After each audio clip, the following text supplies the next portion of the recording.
नमस्ते बच्चों। पिछले वीडियो में हम लोग क्लास 8 के मैथ विषय का रैखिक समीकरण के प्रश्नावली 2.2 के 5 प्रश्नों का हल किया था। आज हम लोग इसी पाठ के प्रश्न 6 से 10 तक के प्रश्नों को हल करेंगे। तो हम लोग देखते हैं प्रश्न 6 के हल को। प्रश्न 6 कहता है बिल्लू के पास 1 रुपये, 2 रुपये एवं 5 रुपये के कुल 108 सिक्के हैं, जिनका कुल मूल्य जो है 300 रुपये है। यदि 2 रुपये की सिक्कों की संख्या 5 रुपये के सिक्कों की संख्या की तिगुनी हो तो उसके पास प्रत्येक प्रकार के कितने सिक्के हैं। इसमें प्रत्येक प्रकार के सिक्कों की संख्या निकालना है। इसमें हम लोग देखते हैं बिल्लू के पास जो है सो सिक्के 1, 2 एवं 5 रुपये के हैं। कुल सिक्का जो है सो कुल सिक्का कितना है? कुल सिक्का आपका 160 है और जिसका कुल मूल्य जो है कुल मूल्य 300 रुपये है। अब हम लोग इसका समीकरण बना लेंगे। तो मान लिया कि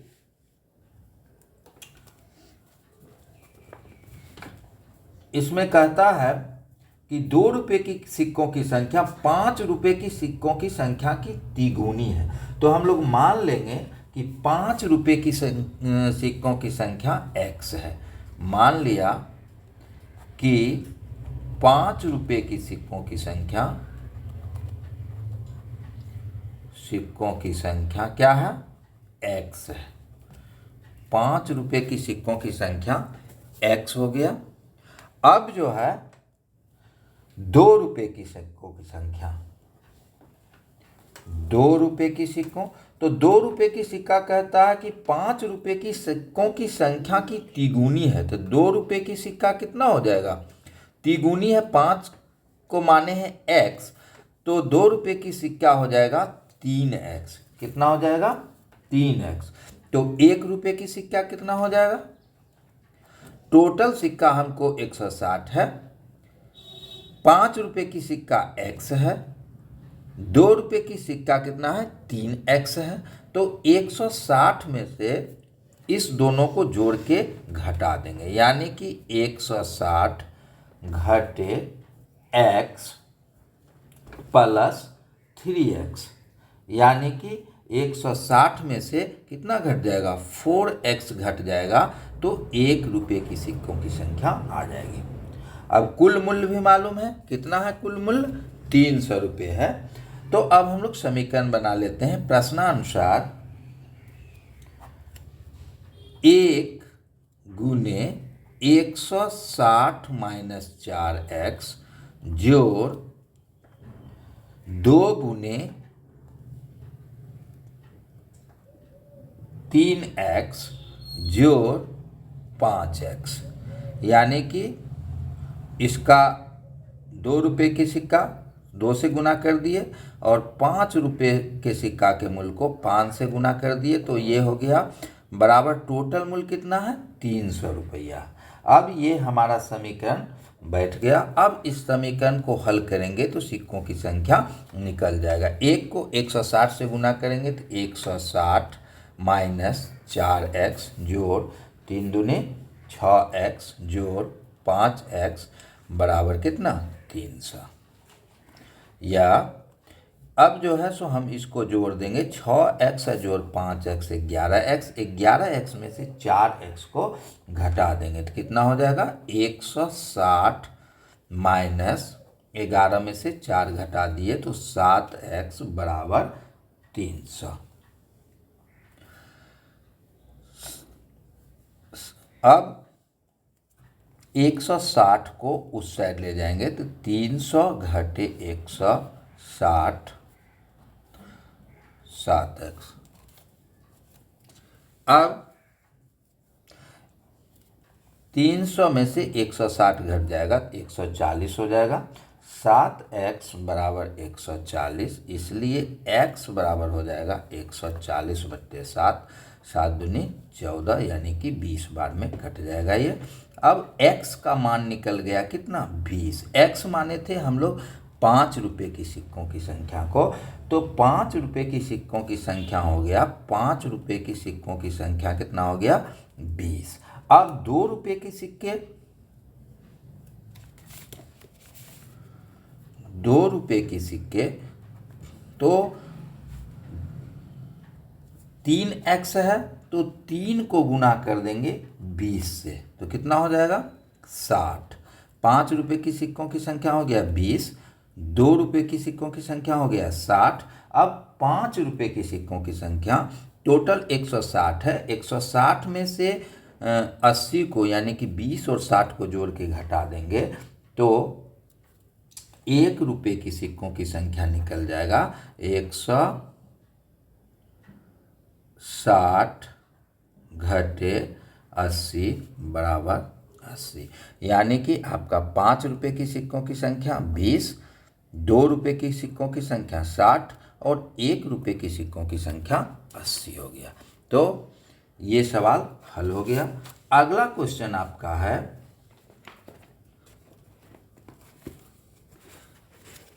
पिता ने अपनी 3 संतानों के बीच अपनी संपत्ति का बंटवारा 1:2:3 के अनुपात में करता है और अपने लिए 1.5 लाख रुपए रखता है। यदि उसकी कुल संपत्ति 2.5 लाख रुपए हो तो प्रत्येक संतान को हिस्से के रूप में क्या मिला। तो इस सवाल को हम लोग देखते हैं।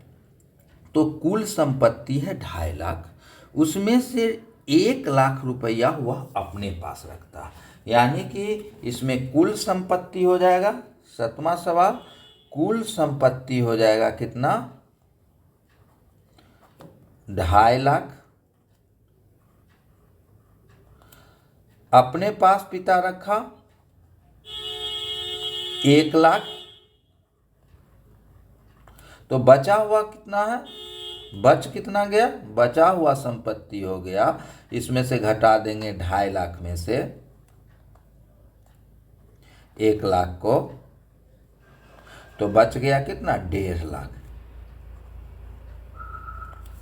1.5 लाख संपत्ति बच गया। अब बांटता कैसे है 1:2:3 में। तो हम लोग मान लेंगे, माना कि अनुपाती भाग x है, अनुपाती भाग क्या है x है, तो प्रश्नानुसार क्या हो जाएगा 1x यानी कि x plus 2x plus 3x बराबर कितना 1.5 लाख संपत्ति बचा हुआ बराबर 1.5 लाख,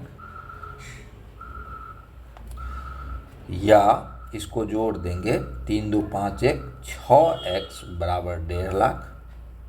इसलिए x बराबर हो जाएगा 1.5 लाख बट्टे 6, काट देंगे इसको तो 25,000 हो जाएगा।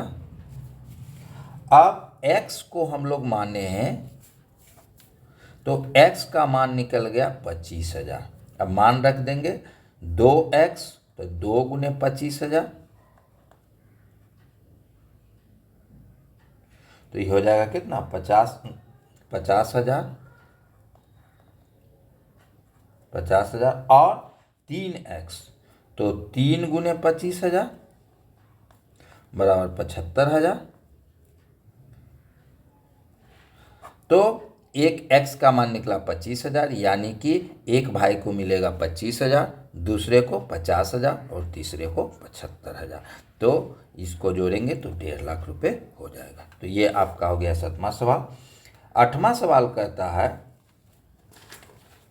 11 के लगातार 3 गुणजों का योग 231 है, तो उन्हें ज्ञात कीजिए। 11 के 3 लगातार गुणजों का तो 231 है, तो उन्हें ज्ञात करना है। तो मान लिया कि पहला गुणज जो है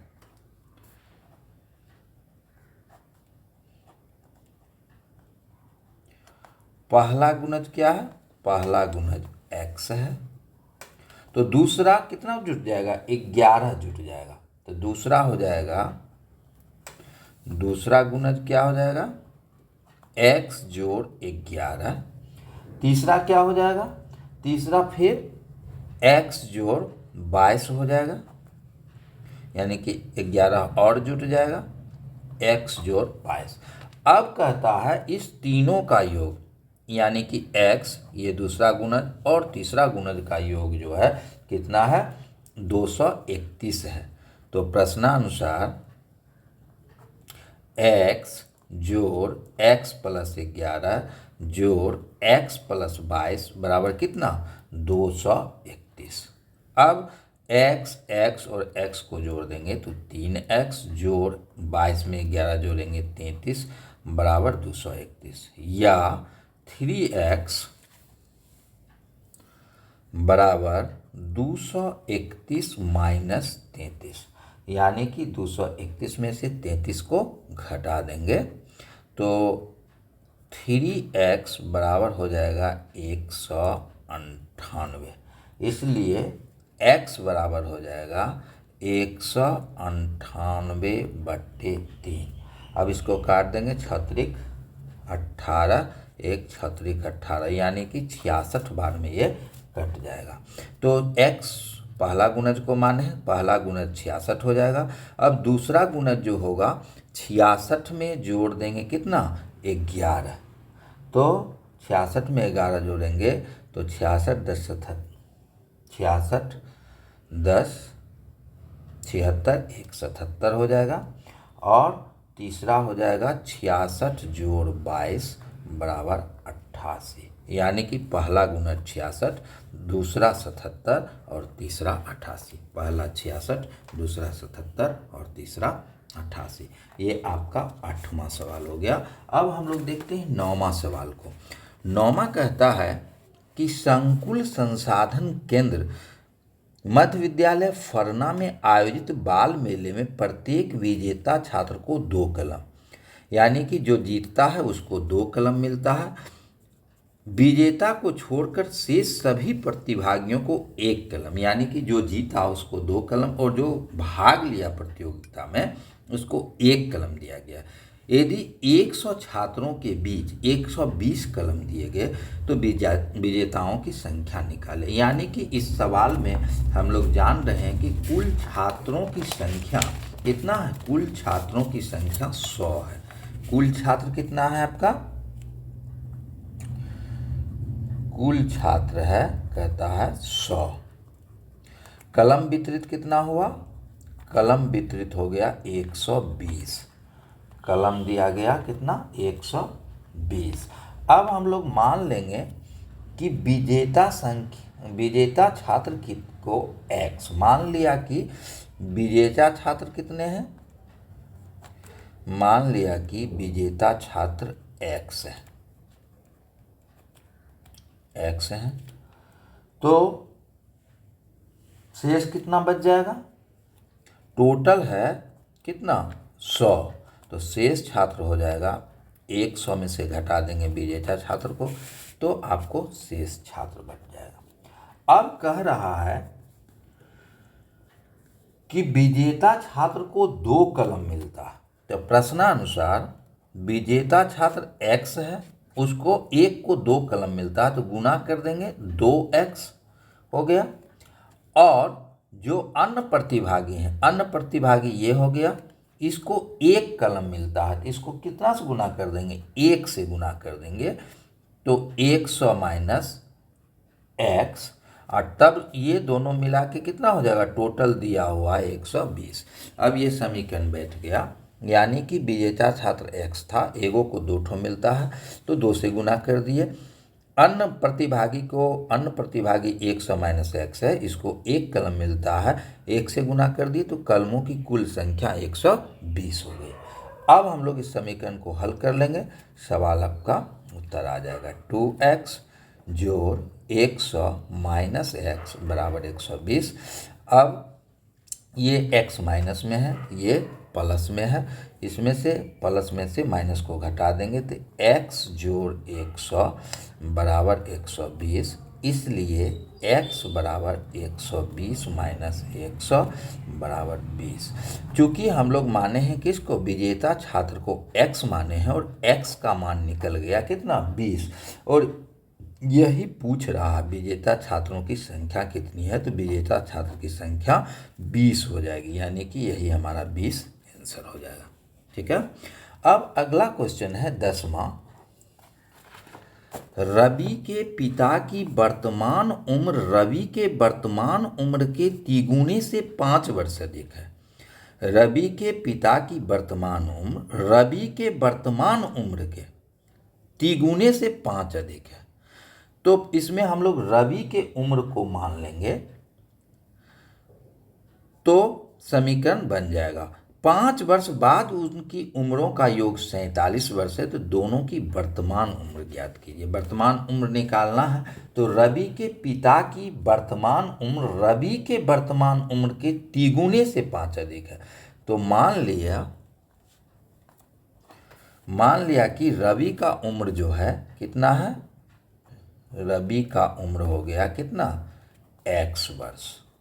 तो उसके पिता का उम्र क्या हो जाएगा, पिता का वर्तमान उम्र कहता तिगुने से, तो पिता का उम्र हो जाएगा तिगुने से, तो 3x जोड़ 5, 3x जोड़ कितना हो गया 5। अब कहता है 5 वर्ष बाद, तो 5 वर्ष बाद यानी कि 5 वर्ष के बाद रवि के उम्र में भी वृद्धि होगी और उनके पिता के उम्र में भी वृद्धि होगी। इसमें भी 5 जोड़ देंगे, इसमें भी 5 जोड़ देंगे। तो प्रश्नानुसार x जोड़ 5 जोड़ 3x जोड़ 5 दोनों में जोड़ दिए हैं 5 वर्ष, तो दोनों के जोड़ कर कितना कहता है, बाद उनकी उम्रों का योग 47 वर्ष हो जाता है, यानी कि ये 47 वर्ष हो गया। यानी कि 5 वर्ष बाद दोनों में जोड़ दिए, पिता के उम्र में भी और पुत्र के उम्र में, तो दोनों को उम्र को जोड़ने पर कितना हो जाता है 47 वर्ष हो जाता है। अब हम लोग जोड़ लेंगे, यहाँ 3x और x को जोड़ेंगे तो 4x जो हो जाएगा, ये 5 जोड़ 5 जोड़ 5 यानी कि कितना हो गया 15। 4x प्लस 15 बराबर कितना हो गया 47। अब 15 को उधर ले जाएंगे, 47 माइनस 15, 47 में से 15 को हम घटा देंगे तो 32 हो जाएगा। 4x बराबर कितना हो गया 32, इसलिए x बराबर हो गया 32/4, कट जाएगा 8। ये 8 निकल गया किसका, ये 8 निकल गया रवि का उम्र। तो पिता की उम्र क्या हो जाएगी, पिता की उम्र जो है सो 3x जोड़ 5 है वर्तमान, यानी कि 3 गुने 8 जोड़ 5, तो 8 त्रिक 24 जोड़ 5 बराबर कितना 29 वर्ष। तो पुत्र की उम्र हो गया 8 वर्ष, पिता की उम्र हो गया 29 वर्ष। तो ये इस चैप्टर का सब सवाल हो गया। अब अगले दिन हम लोग 2.3 पाठ के सभी प्रश्नों को हल करेंगे। धन्यवाद।